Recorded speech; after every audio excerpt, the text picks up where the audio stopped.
Oi, Douglas Danilo aqui. E essa viagem para Lula em Nova York, né?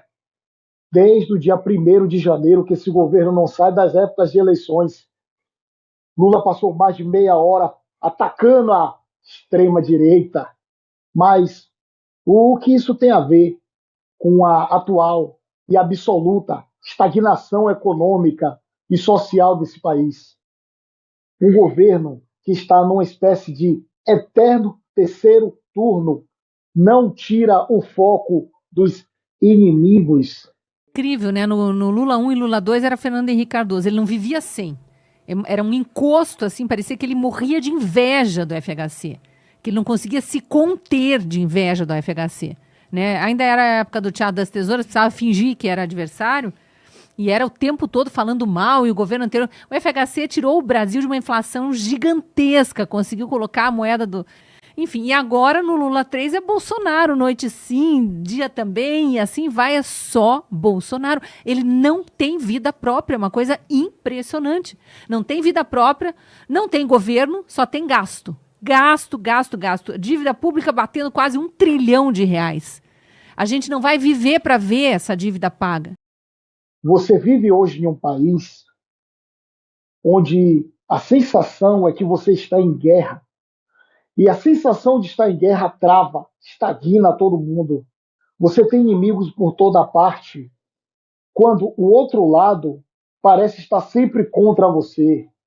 Quando o seu chefe, na sua mentalidade, essa mentalidade instalada pelo atual governo, o seu chefe é o seu inimigo, ele lhe explora. Quando o outro espectro político quer destruir você, quer destruir sua família, isso é o governo instalando na sua mente essa sensação de terror permanente. Num país onde há um déficit de mais de 50% em saneamento básico, num país campeão de desemprego, num país onde tem um monte de gente vivendo em cima do esgoto, o governo gasta milhões e milhões de reais em hotéis de luxo, em viagens, em uma comitiva gigantesca, sem absoluta justificativa nenhuma. O governo gasta dinheiro que poderia estar sendo alocado para o INSS, esse sistema que está quebrando cada vez mais, o governo que busca cada vez mais fontes de renda, cavando ainda mais fundo no bolso do brasileiro, não para de culpar o outro pelo que dá errado no governo. Não sei, muitos esqueceram que Dilma culpou mais de 14 milhões de desempregados, uma economia falida, quebrada, um rombo fiscal gigantesco, e Dilma culpava Fernando Henrique, mesmo depois de mais de 10 anos do governo Henrique.